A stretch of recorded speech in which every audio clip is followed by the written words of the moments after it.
Hello and welcome everybody to this new webinar organized by Dataxis and sponsored by Zappware, which we have titled Super-aggregation, sure, but end users will decide how. As you can see, it's a pretty self-explanatory title, right?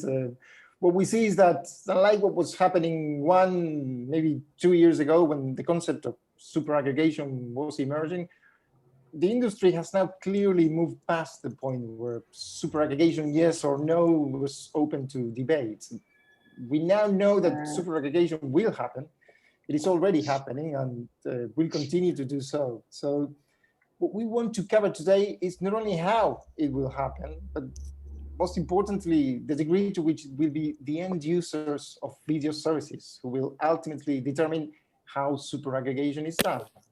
So let me introduce you our two distinguished speakers for today's session. Christian Santana is the head of Business Americas at Zappware. He's based out of Santo Domingo in the Dominican Republic. And Alexander van Tienhoven is the director CVP Entertainment at Cable and Wireless Communications, which, as probably most of you know, is part of Liberty Latin America, and he's based out of Miami. Welcome. Gentlemen, I would like to start by asking our audience to take a closer look at Alex's job title. And if you do that, you will notice, and I mentioned it, a CVP acronym in it. So what does it mean, you might wonder? In the case, you're thinking something along the lines of country vice president. I can tell you that's not it. In this case, CVP stands for Customer Value Proposition. And I wanted to bring your attention to this because it is exactly what we're going to be talking about today. We will move all the technological aspects of super-aggregation to one side for this session, and will instead concentrate on the importance of the end user. So user preferences, user expectations, user experience, that's what we want to find out more about. So Alex, what does that customer value proposition mandate on your job title entail on your day-to-day work? What do you need to pay special attention to as the head of CVP Entertainment at Liberty Latin America?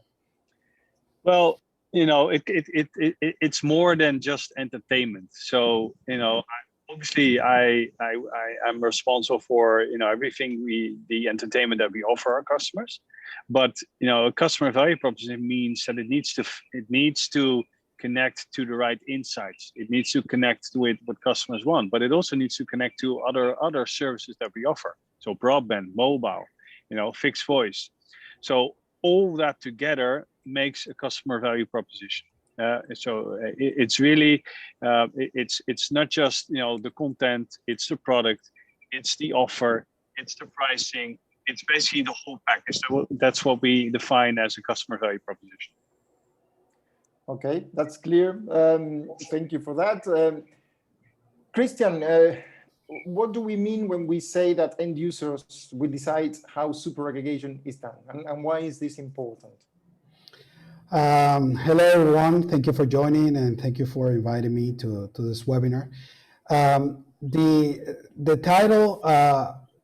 The title I think is very special.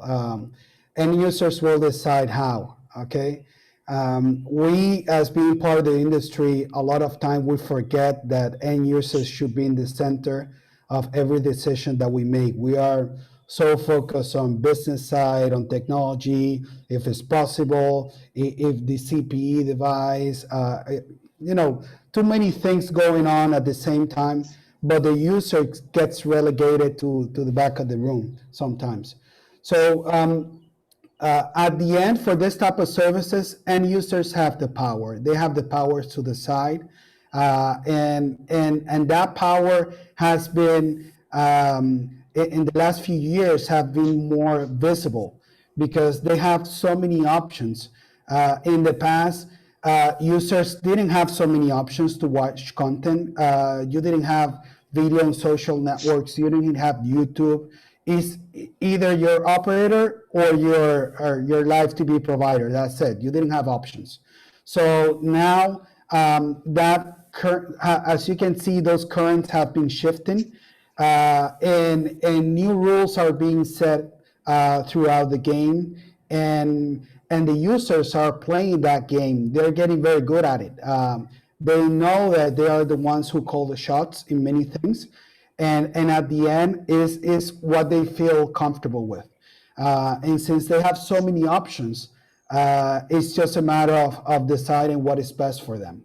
For the end user, the enjoyment of watching TV or watching content has been put at the top.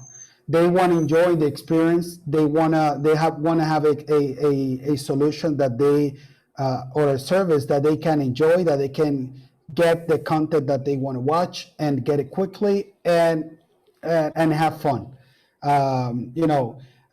We see in the future, we see why is this important that the end user will decide, is because on the industry, we're seeing all this different flavor of super aggregations, like a little more live content or more SVOD content focus, or a little bit more sports or lower prices. There are many recipes out there. And at the end, what the user will want is the ones that give them what they want.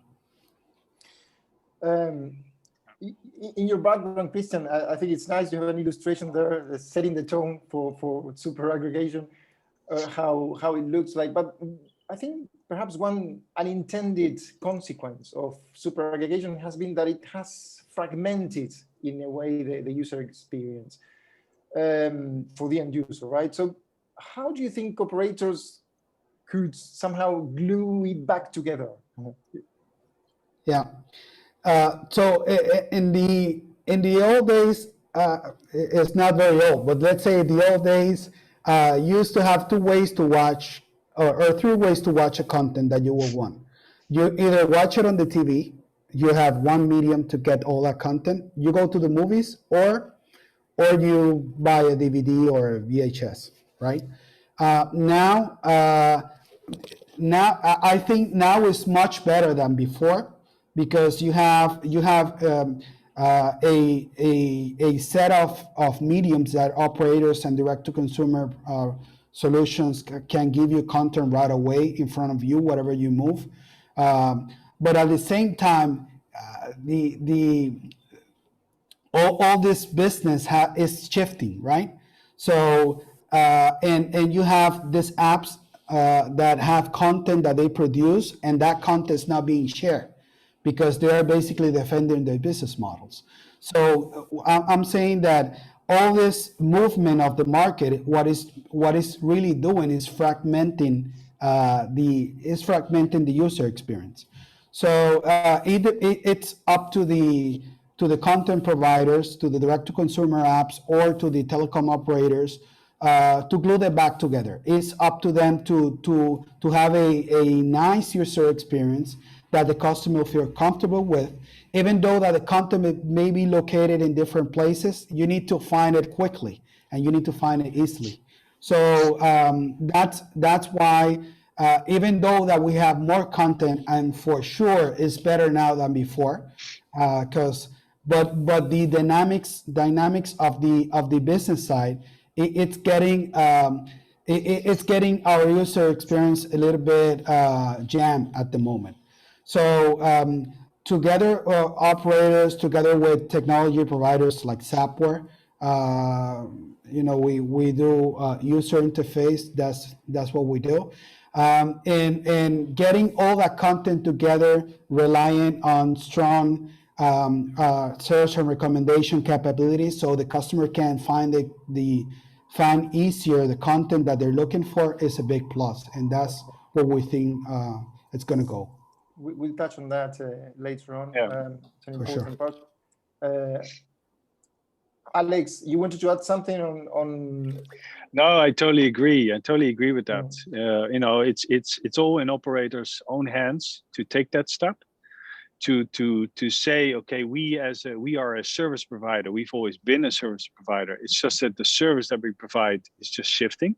and they need to play a role there. They can play a very big role, and I think definitely in Latin America, there's some very big opportunities there.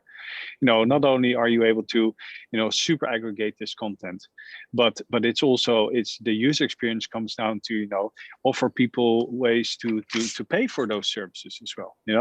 We know that in Latin America, credit card penetration is low. So as a provider, you are able to play a big role there, that customers can pay for those services on your bill. So there's huge opportunities, absolutely. And from that perspective, I think the user experience, yes, it can be fragmented, but I think we have all the right cards and the right tools at our disposal to do something about that. So I totally agree. What you just mentioned, it's I don't want that to go away as just as a slight comment. You as an operator have a whole history of being the integrator of not only multiple linear channels, but multiple telecom services, right? You integrate the broadband, the mobile, in some cases, the fixed telephony, and the video services.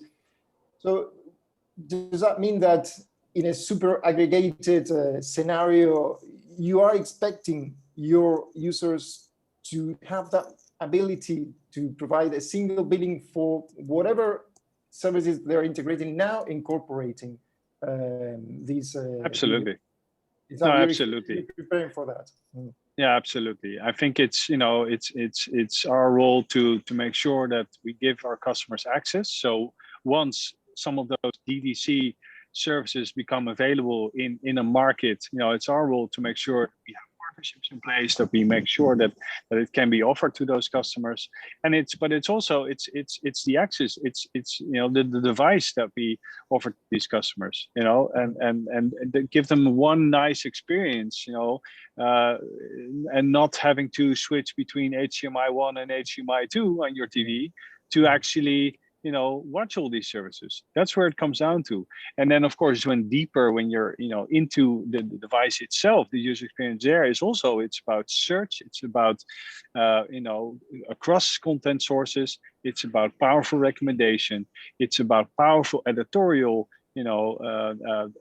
tools to bring certain content forward to customers. That's what it's all about.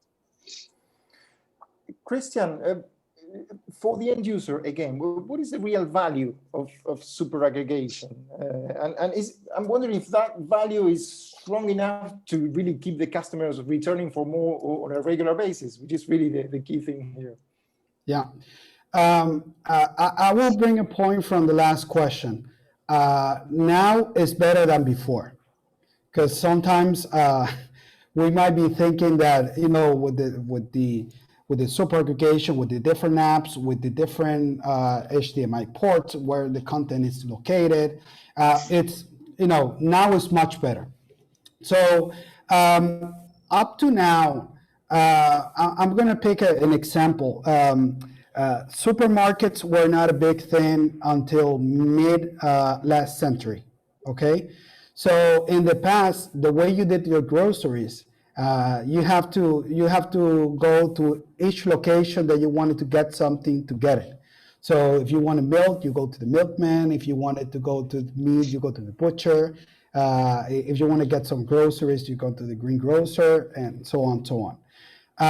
And then the supermarkets came, and they basically blown away that concept of cherry picking and losing a lot of time to get what you wanted. Now with super aggregation models in TV, it's very similar to what supermarkets have done worldwide for the last 50, 80 years. What is one-stop shop to get what you want. Now there's a one-stop shop to get the content that you want to consume. So this is a big win for humanity. But still, it has its perks, right? I think super aggregation as a concept, it's something that it's getting into the market. We have seen many operations, many deployments worldwide, Americas, Europe, Asia, Africa, all continents basically.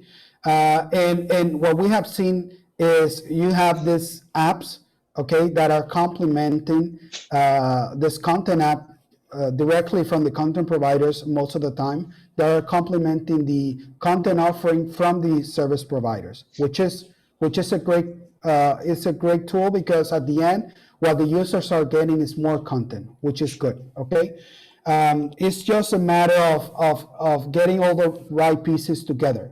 Disney CEO Bob Chapek, he mentioned just a few days ago in an article that the traditional movie release patterns of movies will not return to the same way it was in the past after this coronavirus is over. And maybe from one of the big content houses in the world, Disney, this is a very important statement.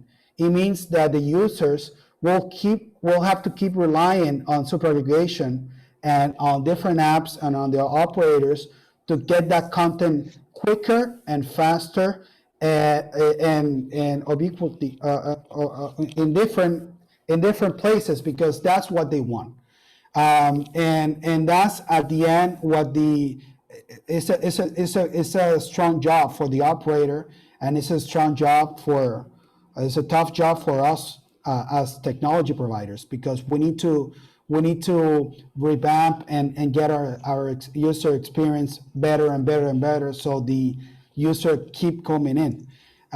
So if I will sum it up, I will say that the real value will be better content.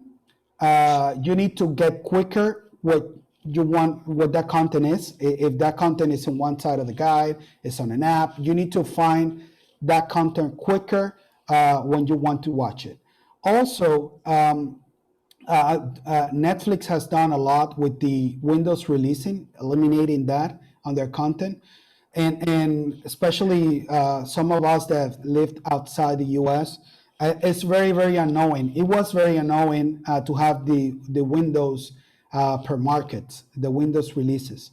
So sometimes either in Europe or Latin America, you get content months after it's released. And all those barriers are coming down slowly. So I think that's important. It's changing a lot that content providers have slimmer packages. You don't have to go around and do your 300, 400, 500 channels round to get the content that you want to see. It's basically you go directly. It's like my kids. They don't use linear TV anymore. They go directly to the content that they want to see, and at the end, it all sums to a good user interface and navigation, because at the end, that's what users are looking for, plus good content. Alex, Christian just said it's a tough job for the operator, and I'm wondering for you as an operator, when does the process of doing super-aggregation actually ends? When does it stop? Because presumably, I'm sure you will answer, it does not stop with the actual launch of a super-aggregated package, right? I'm wondering what's important in terms of follow-up activities for the operator once a service like this is launched. Yeah, I think it's there's always steps to be made in making things easier. It starts with the content. Christian touched upon it. The content providers. At this moment, we're reaching a very interesting phase where you have big content providers, big companies, like Warner Media, like Discovery, like Disney, that basically, you talk as an operator, you talk to them, and on the one hand, they're still, they're pushing their linear channels in their portfolios and all the inflexibility that you get with that. But on the other hand, they're also pushing their their streaming service and also into the markets that you work in. And then you try to, as an operator, you try to say, okay, how can I take basically the two things they offer and get the best out of it?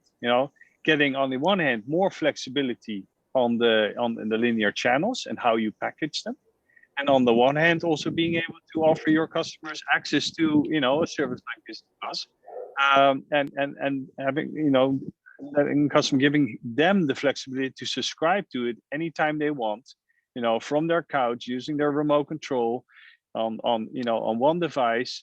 And that whole journey of not only being able to more flexibly offer content, but also having your customers, more giving them more flexibility to subscribe to it, or maybe at 1 month say, you know what, this month I don't want Disney Plus anymore. I want to subscribe to Netflix, or I want to subscribe to Prime Video. And that flexibility, including managing all those services together in a nice way, in a nice user experience, that is a journey. That's not going to be available from day one. It's a journey. You have to keep pushing. You have to keep, and there's a lot of factors and a lot of things you have to, that you have to overcome. And certainly, because as a provider, as an operator, very little operators actually have content for themselves. So they still rely on getting content from other content providers, and there will always be things we can't do, but I think it's our role to just keep pushing those boundaries. Alex, you mentioned something important. I remember that, I don't know where I read it, but when HBO launched, when they were doing Games of Thrones a few years back, that what you said is just exactly what happened. I mean, when the episodes were coming, I mean, there was a big surge of people signing into the service. And then after the series, I mean, the 3-4 months, it went down again. So it's exactly what we have seen on the market. Oh, and it's happening. You mentioned HBO with a specific series. If you think of the niche sports OTTs that have a league season and the season ends, and it's the same thing. Subscribers will not want to keep a subscription for 3 months of not having any action. So having the ability to easily do that from the operator's interface, I can already see it as a big plus, and I agree. Absolutely. Let's touch on the issue which was mentioned earlier on of content search, discovery, and recommendation, because it's really all very nice with the ever-growing quality of many of the high-end TV series that are being produced by the studios and the networks these days. But really, when it comes to actually finding that type of content on your TV screen, it is not always a straightforward process for the consumer, right? So Christian, what can really be done to improve search, discovery, and recommendation? And then I'll repeat the same question to you, Alex. Yeah, good. Search and recommendation and the video server itself, no matter the medium, has to be managed. Okay, so as a user, you don't see this. You're expecting that you just turn it on and it will appear magically, and and nothing happens, and you paid your bill and it will show it. But in reality, Alex and I know that that's not the case. That experience needs to be managed, and it needs to be managed in many fronts. It needs to be managed getting the right content. It needs to be managed for the operator or the direct-to-consumer to have that content and be able to renew that content, refreshing it up. So people, when they go in, they feel like it's a different experience. It's not a static watching one show or one channel.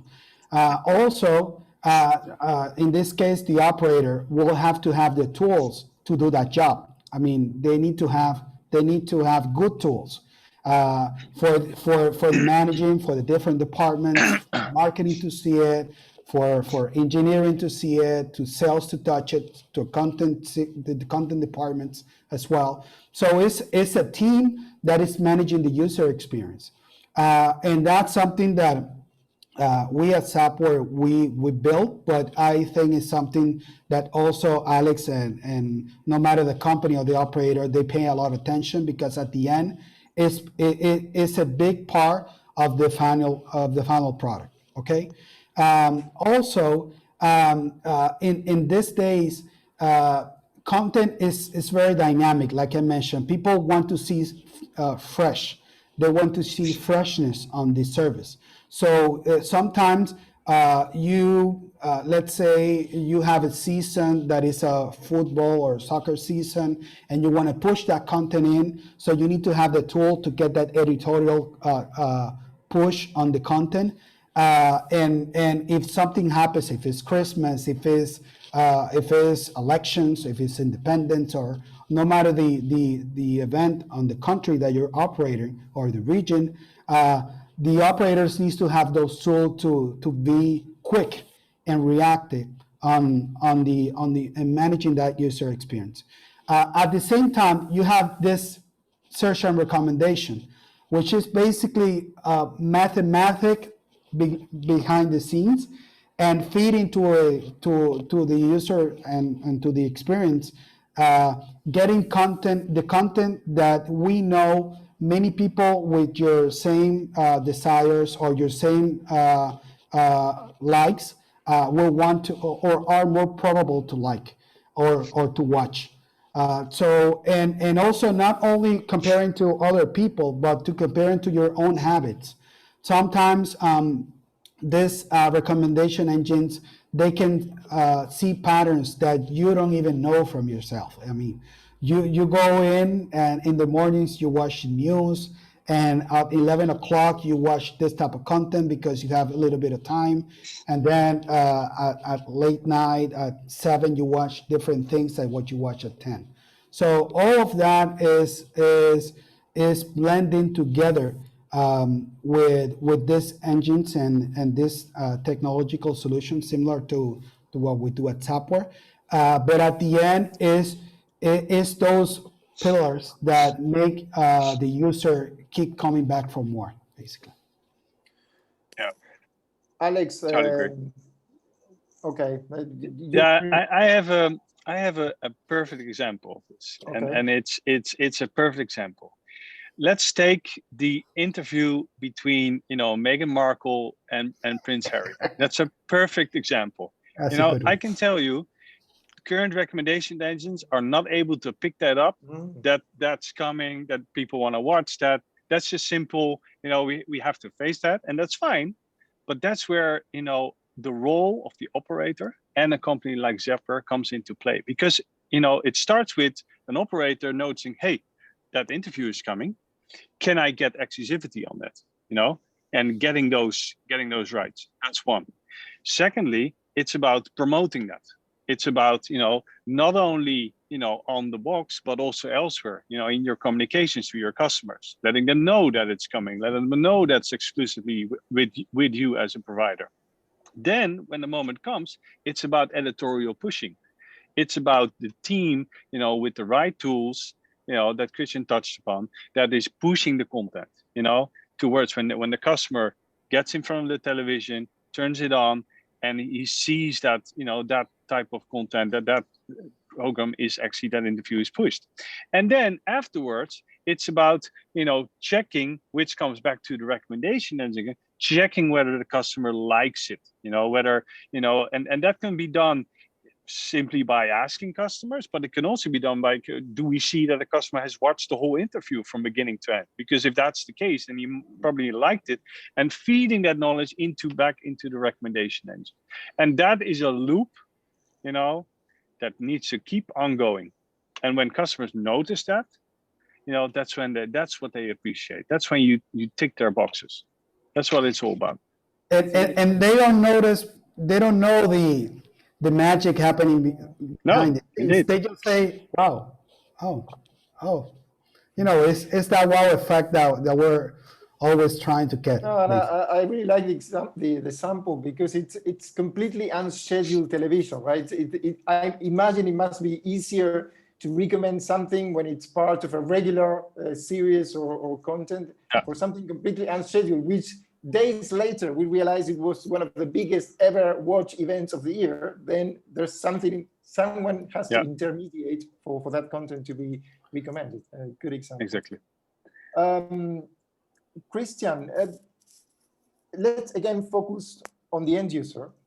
And let's think for a minute, what's the difference for the end user between a video service and an outstanding video service? What would you say are the top attributes that need to be present in, again, what an end user would consider an outstanding video service? Yeah, good question. First of all, the user, when they turn on the TV or the mobile device or open the app, they want usability. It means ease of use of the app or the interface that they are interacting with. Okay, so the user, basically they're watching content and they're touching the app, so that's the biggest asset for them, is what they are, and it's the reason what they are, and the user interface is not really the reason, it's just a medium to deliver the content. So it needs to be, everything should be one click away. It needs to be fast to get into. I mean, if you take a long time, people are not going to like it. We believe that it should be clean, and the look and feel should be clean. You see some services out there which is so clouded that is hard. You know, people cannot concentrate. It's like watching all these banners from the old days when you were getting all this advertising on a web page. So it needs to be clean. It needs to be an easygoing service. It needs to be something that you feel that you like the flow, how to get to one side or the other. Super-aggregation, of course, is a big must right now, because it's where the market is going, and is how these contents are available. Also, tied in with what Alex was mentioning before, the search needs to be powerful. So it needs to not only connect the live content, but it needs also to connect the content that you watched before, the content that you have recorded on your library, the content that you have in your catch up or your MPVR, but also the content from the third-party apps, which is a work in progress right now. They are, I mean, Alex is the expert dealing with contracts and content providers, but I can tell you, they are very hard contracts, and some of them, they don't let you touch their metadata, or they don't let you search on their apps, and that's a problem, because again, you're fragmenting the video experience. So if I want to watch WandaVision, ideally I should get into I should open the TV, press into my audio assistant and say WandaVision, and it should come out. If I need to get to an app and then 2 clicks away and then 3 clicks and then look for Wanda, I mean, I'm being discouraged to consume the content. So we're getting there. It's just getting some time to get to the right place that the users will like. Content discovery is another thing. Of course, good content. Content has to be good. If I keep turning it on the screen and I never can find what I want to watch, I will do it 10 times, and at the end I will say, I give up. I will do something else because I'm not getting the content that I want. And of course, good third-party apps with top-notch content in series and documentaries, all of that is what users want. Okay. Okay. Just a reminder to our audience, if you want to send any questions to our two panelists, feel free to do so. You will find a Q&A section on the tool. Please be sure to use that section, not the chat section, so we can at the end take those questions. If you want, also let us know to whom that question is addressed, and we will help you to get an answer from Christian or from Alex. Alex, you being part of the Liberty Latin America group, which is operating in the Caribbean, Central America, and in South America as well with VTR, with VTR. gives you a unique visibility over the entire Latin American region. And at the same time, you have a lot of experience working on the European market. So do you expect any differences in terms of what end users of each of these regions will demand from their video service provider? Or on the contrary, do you expect globalization somehow standardizing video consumption patterns and preferences, meaning that these days we have a single unified expectation from the end users regardless of where they are geographically? Well, I think there's many things. So I definitely distinguish between what I see in Europe and US and Latin America. And there are some differences there. Obviously some regions are more advanced in, for instance, somewhat in streaming services being available. So and that is one of the things that Liberty Latin America is constantly dealing with, that some services are not available in certain regions. Take the Caribbean. The Caribbean is a region where not every streaming service is yet available. So it's still very limited compared to the US, where there's more than 200-300 streaming services available. So there are definitely differences there. I also think that it's sometimes also where linear TV takes in some markets a bigger role than in other markets, or you see the role of linear TV going down in a quicker rate than in other markets, and that is that's something that makes it interesting, Liberty Latin America, because indeed Chile is not the same as Caribbean, and and for instance a market like Jamaica is not the same as Puerto Rico. So those are very interesting things, but I think there's a lot of evolutions that took place already in Europe and in the US that will eventually also come to Latin America. And I think indeed, that super aggregation role, making sure that you offer one nice experience, that you make sure that customers don't have to switch from HDMI 1 to HDMI 2. That's now coming really fast into Latin American, and I think that's something that we can build on the experience that we have on that from Europe and what we see in the US. Okay, and Christian, staying on the issue of geographic differences, the Americas again is a vast and very special region with very mixed realities. What can a telecom operator or a D2C video service do to place the right content in front of the end? How can you manage this job, Christian? Operators need to have the right tool. They need to be able to cherry pick and push what they want in one region and what they don't want in another region.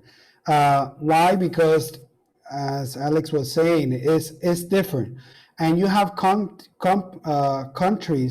if you go, for example, to Brazil or to Argentina or Colombia, you have regions within regions within regions. I mean, the country is so big. I mean, Brazil has 200 million people. It's huge. So, and the people of the north is different than the people in the south, the people from the jungle side. So,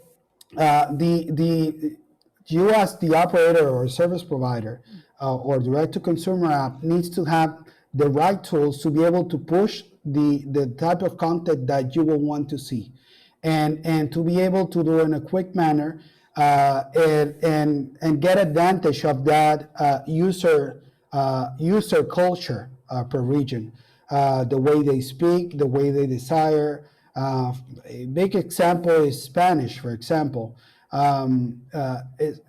You're from Argentina, Spanish is different depending on where you speak it. So one word could be in one place could be something, in another place could be something else. So this is something that we need to keep in mind, for example, when we're designing our solution, because you can have wording on the local interface that if you go with a global partner, and they could be saying one thing in one place and another thing in another. So you need to provide those tools, and that's something that Zappware works very hard to do. to provide those tools to have the granularity of the service to be able to offer and to manage the service in each site. That is not easy, but it's something that we have been working for a long time, and I think that's where operators need to pay attention to. Those are the little things that will really differentiate their services. Okay, and Christian, I'm staying with you because I want to talk a bit about Android TV, and Zappware has developed several Android TV projects around the world, including an important one here in Latin America, which became a world first. Why was that specific deployment important for the Android TV community? We did one project in Europe, actually in Greece, that for a company called Win Hellas, that was one of the world first because it was probably one of the first project that had hybrid together with OTT. So at the beginning, now it's a little bit more mainstream, but 4 or 5 years ago, it wasn't that. Android TV has come very, very fast into the market. And at the beginning, most of the projects were IPTV and OTT only. Now, you can see hybrid DVB-C or DVB-T. We were one of the first DVB-T and OTT projects out there. And the experience was awesome working together with Google and try to develop all of this. And it was special because for many operators who has a HFC type of network, I mean, they needed to have something that they could reuse as much as possible CPEs, and they could reuse as much as possible the infrastructure that they have put years and years to it. So things are progressing very, very nicely. Android TV is a platform to stay the way we see it. It makes super-aggregation very easily because they already have a plethora of apps. So it's easy to incorporate new apps on the solution once Android TV is there.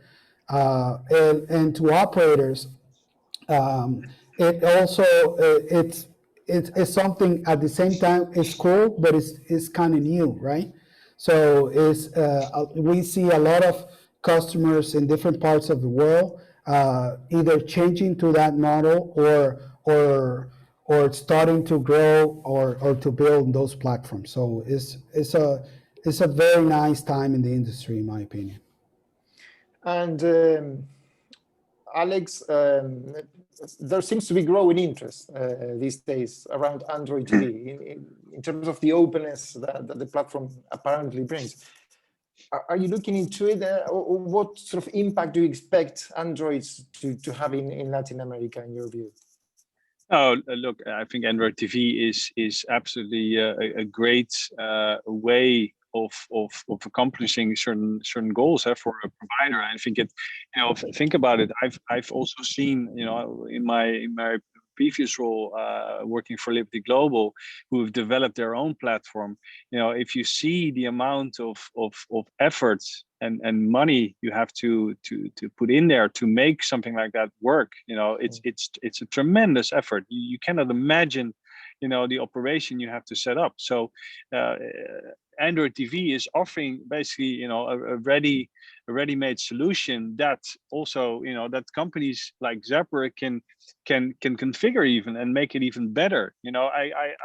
I see it as, think about the car industry where you have certain cars and where you have so-called car, tuning companies that take an existing, car and make it better. Make it more desirable, and that's what Android TV is offering. So it's a great role of being able to quick and easy get into being into the super aggregation role, and Liberty Latin American is also fully on board in that movement. So absolutely, yeah. Okay. Christian, you touched on this also earlier on, where we have a situation where existing TV rights agreements mean that unlike what users might expect from a super aggregated offer, not all content will necessarily always be available to them in a single bundle, right? Is this just a question of being early days in the super aggregation trend, or will this continue to be an issue? I think both of you will have opinions on it, so let's start with you, Christian. Yeah. So in my opinion, content production industry is huge, okay? And now it's a huge industry, and it's growing and growing and growing. And especially now with this huge brands, worldwide brands, technology like Amazon, like Netflix, like Apple, and all these others, which are investing billions of dollars into content every year, is changing the game for sure. So they are pushing all this money in because they say it's a good business, but at the same time they want to protect their investment and monetize it. Okay, in the past you used to have DVDs, you used to have even more movie theaters. You didn't have options. You have many other things which are now, especially with the pandemic. I haven't seen a movie theater open here for a long time. So are really putting are running them thin in terms of the business model. So the way we see it is that they will rely more and more and more on these apps to monetize the investment that they're making. Okay, and and and I don't know if you remember, for example, like 2 years ago, what Disney has not they haven't launched their own platform. They used to have Marvel, for example. They used to have content together with Netflix, and they like Daredevil and other movies. And those content, they basically start retiring them or ending the series and investing in their own. So I think that movement will continue to happen. Okay, and this will continue to have a break on the on their business model, because from the point of view of the user. So if you want to watch that content, you will have to go to their content apps. That's the way we see it right now. In the future, they may start reselling that content to others. It's possible, but I think it's unlikely. I don't know what Alex thinks, but I think it's a trend that will continue on, because they basically they need to monetize all this money that they're investing. Um, like this year, for example, Marvel is it will have, I think, they will have one new episode every Friday, I think, for the almost the whole year. So that's huge for a Marvel property. I mean, they're basically getting all this content from movie theaters and putting back to the users as series. So if they're doing all of that, it's because it makes sense financially, and they're betting on it. Okay, Alex, a few words on this. You're in a critical position. Yeah. Well, look, it's basically history repeats itself. You know, let's say 10 years ago, when you would talk to content providers on things like replay TV rights, or being able to play a program from the beginning, or being able to record it all, it was very hard to get those rights. You either have to pay extra for it, or they didn't even know what it was, and they wouldn't want to provide it. And it's changed. It's changed. And the same, some of these DTC streaming services, they will see that eventually as well. Cable operators, or operators in general, are basically the long tail that they need to find additional subscribers. So in the end, if you want for the customer to find, if most customers on their device, they use the universal search, and if you want that Marvel episode to be found, then you need to open up your metadata. You know, you need to open up. You need to provide the tools to the order that it properly works, and that it's you know, you cannot be be left behind. So I think it's just a matter of time before those things will change. I think what is interesting is that, and you see already the first movements in that, is that the company like Netflix is already selling some of their content, some of their older shows to, for instance, certain specific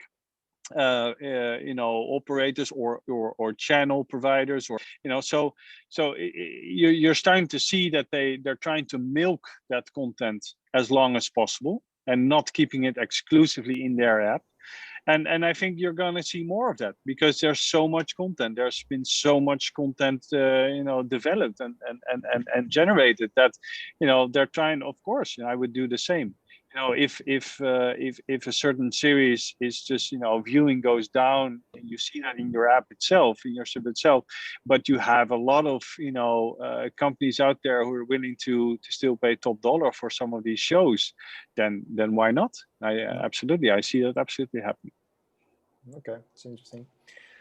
Just again, another reminder, we're less than 10 minutes away from ending the webinar. We will take some questions at the end. You can see some of them already coming in.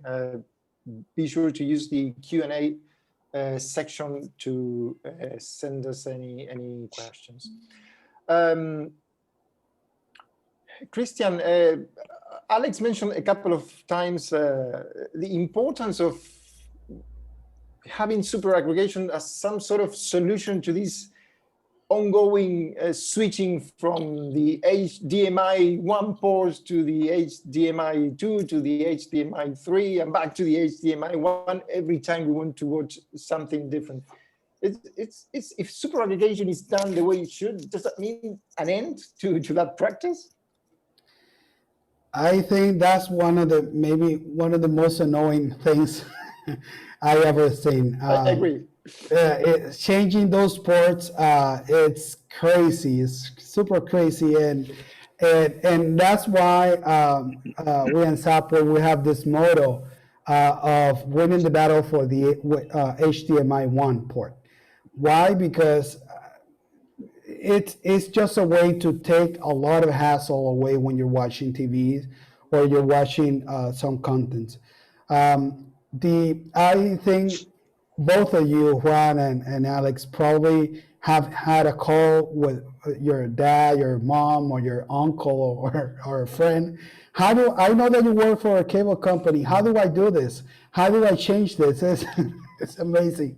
That happens to me every couple of weeks, and it's because of that. It's because when all these devices came into play, the only way to put them in was to assign them to another port, basically.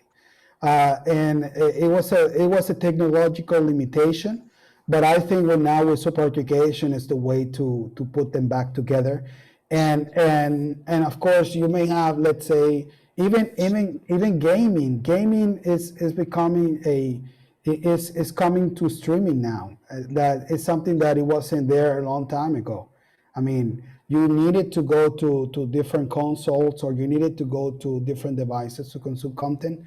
And now super-aggregation and those powerful setups or services or apps are putting everything together. So I think it's the way to go. And believe me, I don't want to come back. I don't want to go back for sure. Alex, final question before we take questions from the audience. Alex, do you see a future where pay TV operators, pay TV service providers might themselves have to evolve in a way to complement their traditional linear TV service with a video streaming service in the shape of some sort of an app that can then be super aggregated by third parties and accessed from any device, anytime, possibly anywhere in the world by your clients? Is this really the direction the industry is ultimately moving to? Yeah, I think so. Absolutely. I think there's definitely a case to be made that we have to you know, and Liberty Latin is also very focused on that, because in the end, we're still, you know, our margins, you know, on the video business, you know, they're under huge pressure. And if you look at below the line, you know, further down the P&L and at the cash levels, if you then still have to, you know, give customers a very expensive set-top box, and you have to install that set-top box, you know, you're easily $300-400 you spend already on a customer before you can even start monetizing. Yeah? So that has to change. It has to change. And it means that we'll be providing the same content.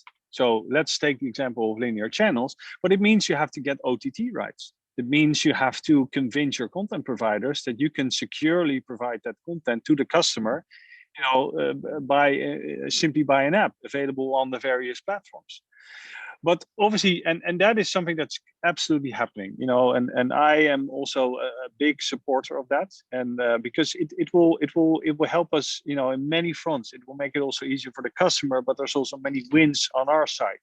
So that will for surely happen. And then obviously, you know, we can definitely look beyond linear content. You know, we can also look, because there's so many content that you can source, that you can acquire, that could make your service then more interesting. So that's absolutely happening. But on the other hand, I think you also need to be aware that if you give the control, if you no longer control the device where your customers who take your broadband, for instance, you know, where they enjoy that service, that is also something you need to ask yourself, is that what we want?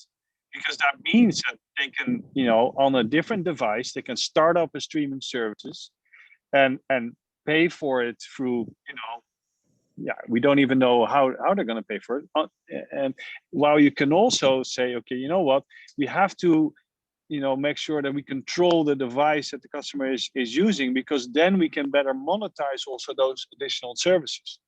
So it's not only, you know, that companies like Zappware need to focus on the traditional TV customers, but I think they also need to look at, you know, for instance, the broadband customer that doesn't take, you know, a linear TV service anymore, but is just interested in streaming services. How can you help operators monetize that as well? So yes, definitely see that happening, but we have to be aware of that. If we give control, you know, to the Fire TV sticks, to the Roku sticks, to the, you know, the those kind of platforms, that, yeah, you're also giving away, you know, certain ways of monetizing. Okay, thanks for that.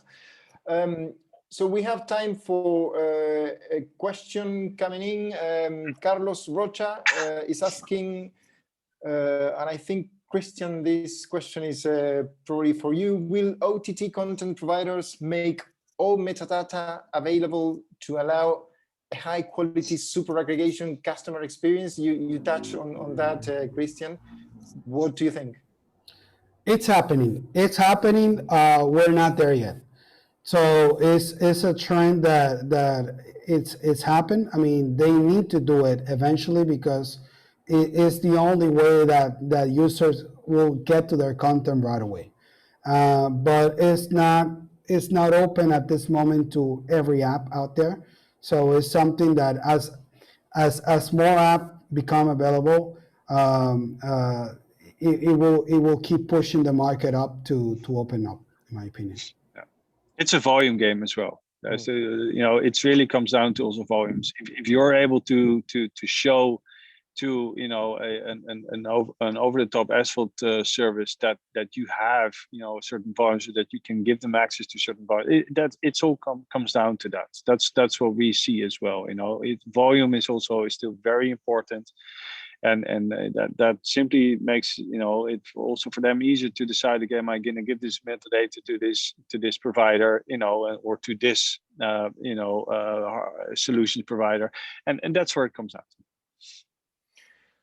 Okay, I want to thank you, both of you, very much for your very insightful comments, for your time. It's been a very interesting webinar. Thank you to our audience as well, and we'll see you next in one of our upcoming webinars. Thanks, everybody. Have a nice day. Thanks very much. Thank you, Juan. Thank you, Alex. Thanks for having me. Thank you, guys. Take care.